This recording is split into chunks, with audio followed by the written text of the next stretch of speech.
Friends, स्वागत करते हैं आज के नए वीडियो में। तो आज हम सीखेंगे बेरिस मारुबुजू के बारे में।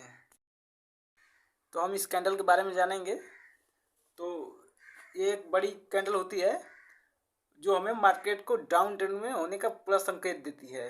ओपनिंग पहले इसकी यहाँ होती है और क्लोजिंग यहाँ पे होती है, और ये रेड कैंडल होती है। और इसके बनने का कारण है सेलर की एंट्री। सेलर जबरदस्त संख्या में यहाँ पे एंट्री लेते हैं, इसके कारण मार्केट नीचे जाता है। ये ट्रेंड रिवर्सल पैटर्न है जो अप ट्रेंड को डाउन ट्रेंड में कन्वर्ट करता है। इसके बनने के बाद मार्केट में काफ़ी हद तक गिरावट देखने को हमें मिलती है। तो हम लोग इसके बनने का कारण समझेंगे। इसमें हमेशा बायर और सेलर के बीच में लड़ाई चलती है, यानी तगड़ा फाइट होती है। जैसे मान लीजिए अप्रोच,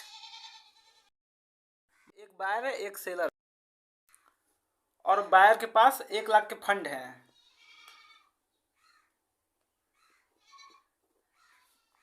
और वही सेलर के पास 10 लाख का फंड है। तो जानकारी के लिए हम बता देते हैं आपको, बाइंग कम पैसे में होती है पर सेलिंग ज़्यादा पैसे में होती है। जैसे मान लीजिए अगर 1 लाख इसे खरीदने में हमको लगता है 1500 रुपये, हालांकि उसके बाद अगर सेलर वही चीज़ खरीदता है तो उसे कम से कम यहाँ पे 1.5 लाख पैड करना पड़ता है, चाहे 1,15,000 समथिंग पैड करना पड़ता है, तब 1 लाख की कीमत हो जाती है। एक लॉट, सिर्फ एक लॉट, चाहे निफ्टी हो चाहे बैंक निफ्टी हो, ओनली एक लॉट। तो यहाँ पे क्या होती है, बाइंग सस्ती में होती है और सेलिंग जो होती है महंगे में होती है। तो आप इससे अनुमान लगा सकते हैं कि बाइंग हो रही ज़्यादा पैसे हैं कि सेलिंग हो रही। तो जिधर जिसका पल्ला भारी पड़ेगा वही मार्केट को खींच के लेके जाएगा। तो इधर देख रहे हैं इसके पास 1 लाख रुपया है, इसके पास वही 10 लाख रुपया है, तो पल्ला किसका 20 है, इसका 20 है। इसे मार्केट कौन ले जाएगा, सेलर ले जाएगा। बस यही बात होती है मारुबुजू कैंडल में, इसी कैपिटल का ही खेल होता है। जिसके पास फंड ज़्यादा होता है वही मार्केट को खींच के ले जाता है। अब दूसरा कंडीशन इसका सुन लीजिए। अगर बायर के पास 10 लाख कैपिटल हो, सेलर के पास 1 लाख कैपिटल हो,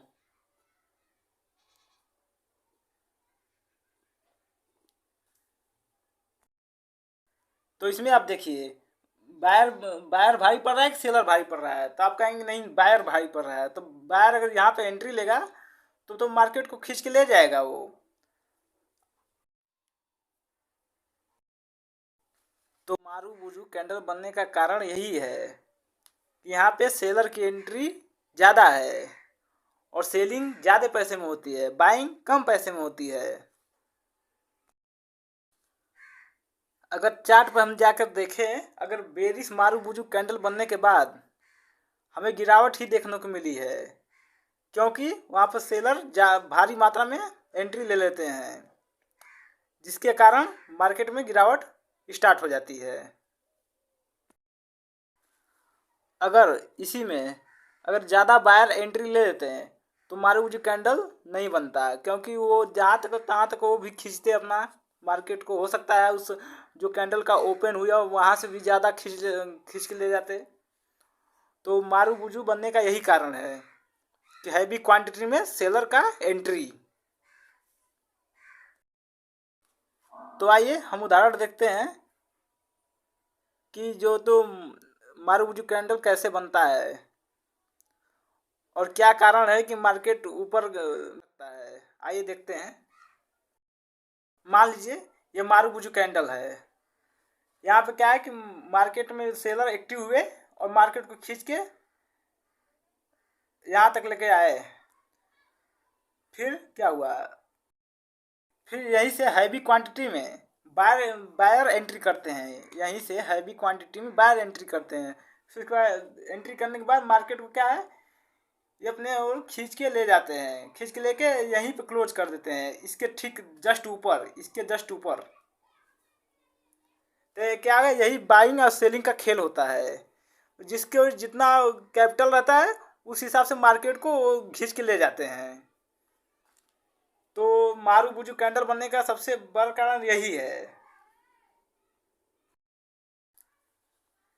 यहाँ पर हम एंट्री कब बनाएंगे, जैसे एक कोई कैलास्टिक पैटर्न बनता है, जैसे इवनिंग स्टार हो गया, बेरिस हरामी पैटर्न हो गया, हैंगिंग मैन हो गया, शूटिंग स्टार हो गया, ऐसे कैंडल अगर हमको यहाँ पे बनते हैं, उसके बाद एक और कैंडल बन के उसके नीचे, इस कैंडल के नीचे क्लोज करते तब एंट्री बनाएंगे हम, यहाँ का स्टॉप लॉस रखेंगे, ताकि मार्केट हो सकता है यहाँ पे बायर आ जाए और मार्केट को ऊपर उठा दें, तो हमारा जो स्टॉप लॉस आएगा इसी पर कट जाएगा, हमारा कैपिटल क्या है बच जाएगा इससे।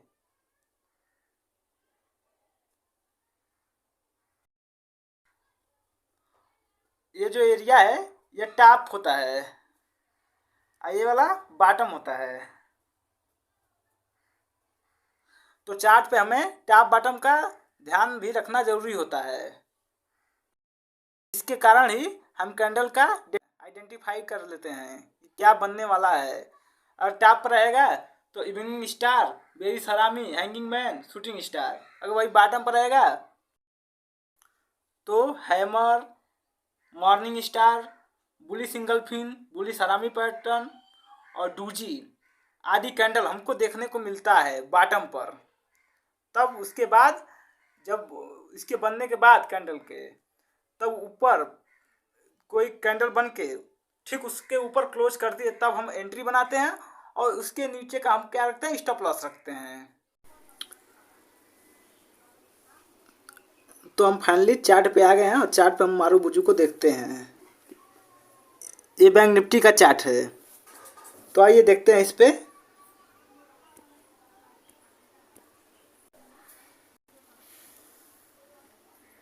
तो पहला एक कैंडल बना है मारूबुजू, फिर दूसरा है एक कैंडल बना है मारूबुजू, फिर इसके बाद ये भी बना है मारूबुजू। तो ये मारूबुजू कैंडल है, इसी के कारण डाउनफॉल आ रहा है मार्केट में। पहला का फर्स्ट ये कैंडल देखिए, इस पे डाउनफॉल है, फिर इसके बाद ये कैंडल बनने के बाद फिर इसका भी डाउनफॉल है, और ये बनने के बाद ऑटोमेटिक काफ़ी हद तक गिरा है। यही मारूबुजू होता है।